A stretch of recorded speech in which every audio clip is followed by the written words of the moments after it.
저는 1세션 한중의 사회 문화 현황과 상호 인식에 대한 사회를 맡은 인천대학교 중국학술원 원장 안치영이라고 합니다. 오늘 회의는 이 한국과 중국에서 각각 한 분씩 발표를 해주시고요. 그 다음에 이제 한국과 중국의 학자 두 분씩 이제 토론을 하는 것으로 이제 진행을 합니다. 好的，谢谢安院长的主持和介绍，我也非常这个感谢马德勇教授的联系和邀请啊，非常荣幸能够参加咱们的这个2002年的 In China Forum 这个韩中专家的国际会这个会议，然后是以美国为首，北约是斯拉夫的这个冲突，轰炸了中国的驻南斯拉夫的大使馆，当时就是有几位记者被不幸遇难，大家看到是中国大批的学生市民走上街头去抗议民进党的就是候选人当选。蔡英文当选之后呢，当然发表了一系列的态度，这又进一步的引发了中国的网友们的一些不满，是就采取了是使用的是中国这样是漫画中国变成一只兔子这样的形式来说明中国历史等等这个那么这样的事件呢，其实不断的在发生我们后面还出现了很多起，我们再详细的介绍，是一直到2019年是香港这个产生冲突，香港。 일단 제 발표는 한국 사회에서 중국에 대한 인식의 어떤 변화의 양상과 좀 주요 쟁점을 좀 보여드리려고 합니다. 또한 이런 부분은 국제 질서, 그러니까 전 세계 질서가 요동치는 상황에서 사실 한국과 중국이 보다 많은 교류와 협력이 필요한 상황이라고 생각이 되는데요. 이거는 그 퓨 리서치 센터에서 조사한 내용인데요. 사실은 전체적으로 보면 한국에서 중국에 대한 부정적인 인식이 증대하고 있는 거는 꼭 한국 사회만의 문제는 아니라고 생각이 됩니다. 이 문제에 대해서 조금 학계에서는 도대체 어떤 식으로 좀 대처를 해야 되나에 초점을 맞춰서 이야기를 좀 하고 싶습니다. 우선은 양국 간의 인접 국가가 잘 지내는 방법으로서 상방의 정책은 연속성과 안정성을 가져야 된다고 강조를 했습니다. 那么我们认为呢，你即使官方的就是说你偶然的改变他所接收的这个信息，那么他的这个民族主义的态度呢，并不会很轻易的改变。那么我们的实验研究呢，也证明了这一点。真的，我想就像刚才尹中锡教授指出的，我们的目的呢，我想可能更多的是希望能够探讨就是更加可行性的方案，来推动中韩关系的互信以及这个健康的发展。那么我想呢，根据目前刚才提出的这些， 결국에는 미국이 보편적인 가치라는 인식이 확대되고 있고, 특히 중국에 대해서는 중국이 자유주의, 개인주의, 즉 청년층이 보편적인 가치라고 생각하는 것에서 미달한다, 미치지 못한다는 인식이 좀 팽배해져 있는 것 같습니다. 제 생각으로는 이런 것들이 또한 현재의 반중 감정 또는 현중 감정의 하나의 축을 이루고 있다고 생각합니다. 어떻게 보면 세대별로 좀 이제 변화하는 좀 추세가 있는 것 같고요. 방금 또 유하이롱 선생님이 말씀하신 것처럼 사실은 한편으로는 또 그게 복합적으로 다 같이 있는 건 아닐까라는 생각이 듭니다. 선생님들께서 이제 여러 가지 제안을 해주신 내용들, 특히 이제 뭐 이 학술적인 교류의 심화, 특히 이제 그 인천 로서는 이제 지방 간의 교류의 심화, 이런 것들이 지금 현재 나타나고 있는 문제들을 해결하는 데 있어서 새로운 이제 뭐 이런 해결책을 열어갈 수 있는 계기가 되지 않을까 싶고요.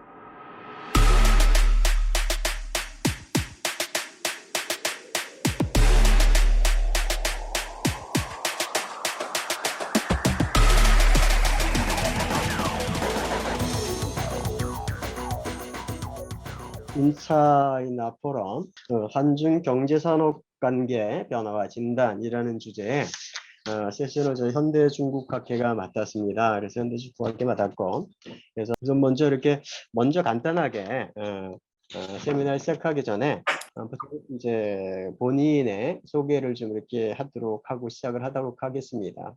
是非常难得的成就。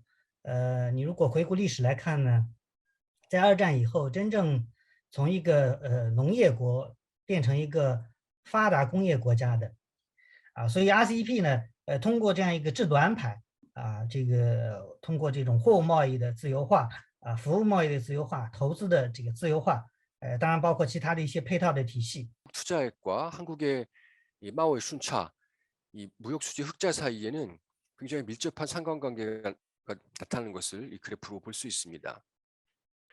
그리고 초기에는 한국의 부품을 가져다가 재수출하는 모델로서 중국에 남겨진 부가가치가 많지 않았지만 점차 조달과 판매를 현지화하면서 중국 내부의 밸류체인을 형성하기 시작했습니다. 2020년과 2021년 그리고 최근도 그렇습니다만은 미중 간 교역과 투자는 전혀 감소세를 보이지 않았습니다. 밸류체인은 생각보다 튼튼하고 이윤을 추구하려는 기업의 동기는 정치적 반목을 우려하고 있습니다. 合作的是吧？机遇也有可能是挑战的话，我认为会更适合今天的会议主题。这是第二个。第三个，我们都知道中韩中美是吧，在技术战中是吧，核心是一个半导体的这个领域，包括我们的这个技术的一些领域。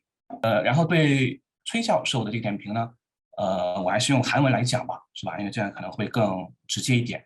OK， 그리고 또 하나는 이제 무역 수지 개선 효과가 나 있는데 계속 마이너스긴 하지만 현재로 올수록 그 숫자가 계속 감소를 했습니다. 그래서 그 얘기는 어떤 영향력이 감소했다는 긍정적인 방법으로 해석이 가능한지 그게 조금 궁금했습니다. 그리고 세 번째는 중국에 대한 투자입니다. 역시 뭐 부동산 개발을 통해서 어떤 실질적인 부가가치 창출이라던가 아니면 중국 기업의 인수합병돼서 중국에 진출하는 예도 있으면 좋겠다고 말씀을 하셨는데 뭐 교수님 말씀대로 이제 한중은 물론 이제 동남아시아 간의 어떤 서플라이 체인, 뭐 공급망에 대한 업그레이드 측면에서 이제 앞으로 굉장히 길게 할 거잖아요. 그러니까 이제 이런 측면에서 굉장히 좋은 계기가 될 거다라고 저도 이제 긍정적으로 보고 있고, 이제 코로나 영향이 있는지 이제 약간 줄었습니다. 그러니까 뭐 대만이나 아세안 이런 쪽은 상대적으로 좀 많이 늘어났고, 아니면 이제 자체 조달률이 좀 많이 는 걸로 저는 좀 알고 있는데, 자, 그럼 이런 상태에서 이제 RCEP이라는 이런 모델, 즉 어떤 역내 교육을 확대할 수 있는 이 모델이 적용이 되면 정말 좋은 건 결국 관세의 혜택을 받는, 다 같이 이제 부품을 조립하거나 그런 이제 기여를 받는 그런 기업들이라든가 뭐 국가들 간의 어떤 그런 관세 효과가 충분히 나타날 수 있죠. 근데 跟 WTO 加入 WTO 来讲都要小很多所以我个人的理解呢，就是 RCEP 对于中韩两国来讲，这种产业的冲击或者产业的竞争的影响都不会很大不会很明显。那么还有一个负面影响呢，可能就是说这种产业外流产业转移，这个呢也是中国现在讨论的比较多的一个问题。那我个人觉得 RCEP 形成以后呢，中国比如说像东南亚地区的这种产业转移应该会加速会加大这个呢对中国来说是一个考验是一个考验，但是 또 새로운 그 협력의 틀 안에서 좀 더 한중 간의 협력을 확대시킬 수 있는 방안들을 찾아내자는 그런 그 많은 제안들이 있었던 것 같습니다. 전체적으로 이 제안을 정리를 해서 9월 27일 날 여러분을 대신해서 제가 인차이나 포럼에 참여를 하도록 하겠습니다.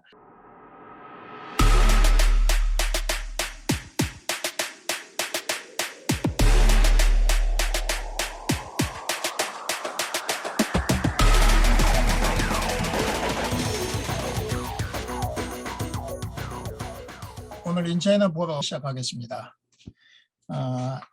글로벌 신흥 안보와 한중 협력, 이것은 서로 한중 간의 협력을 어떻게 해왔는가, 또 앞으로 어떻게 해 나가야 될 것인가를 얘기하는 거기 때문에 현재 한중 양국이 수교 30주년을 맞아서 발생하고 있는 갈등 분야, 이런 분야들을 좀 극복하기 위한 어떤 모멘텀으로서 역할을 할 수 있지 않을까. 중국이 현재 클라우드나 AI, 블록체인, VR, 가상현실, 증강현실 이런 것들을 비대면 문화 속에서 형성해 나가려고 노력하고 있고 민간의 어떤 메타버스 구축이라든지 이런 정책을 펴고 있는 상황이고 这个进入到全力转移的阶段。那么2017年呢，这也是有标志性的。如果按 PPT 算的话，那么按 IMF 的数据，中国已经占到了美国的101.7%，也就是说超越美国。那么2021年的中国 GDP 呢，是已经达到了美国的118.3%。美战略竞争是中韩合作的一个大背景。那么美国推行对华战略竞争的一个重要方式就是逼迫盟友伙伴选边站，使得他的盟友伙伴呢面临更大的这种选边站压力。 일단은 오늘 주제에 대해서 잠깐 말씀드리면요. 저는 이 사이버 안보 환경 문제는 한중간에 있어서 이 비전통 안보 분야, 지금은 뭐 신흥 안보라고 얘기하는데 이 부분에서는 상당히 가장 중요한 주제가 아닌가 생각합니다. 이 사이버 거버넌스 구축입니다. 이 글로벌 거버넌스를 구축하는 데 있어서 한국과 중국이 어떻게 협력을 해 나갈 수 있을 것인가. 그래서 공동연구, 정책 및 기술 교류, 기술 산업화에서 각각의 협력 사업을 추진을 하고 있습니다. 그래서 이 한중 환경협력센터에서 발표한 결과를 보면은 2015년 대비 초미세먼지 농도가 30% 이상 감소를 했다라고 이렇게 발표를 했었고, 그래서 앞으로도 중국과 무조건 경쟁을 하려고 한다기보다는 이렇게 각각 할 수 있는 부분들을 이렇게 발전시키는 방향으로 나아갈 필요가 있지 않나라고 생각을 했고요. 환경 분야의 협력을 촉진하고 환경 분야의 협력이 굉장히 필요하다라고 하는 명분이 있는 상황에도 불구하고 오염원을 감축시키거나 아니면은 이제 문제 해결을 위해서 재원을 투입하거나 국제사회에서 존재하는 핵심 행위자들의 정책, 전략,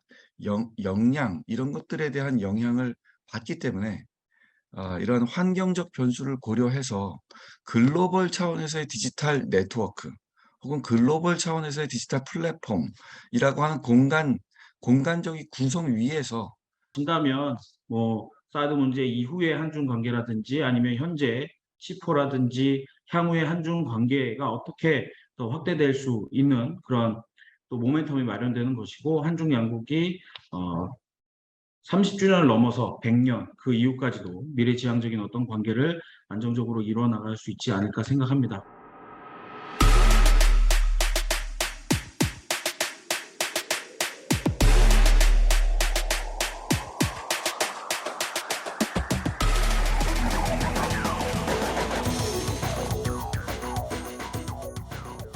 다시 한번 오늘 국제회의를 위해서 수고해 주시는 우리 인천연구원 선생님들께 감사 말씀드립니다.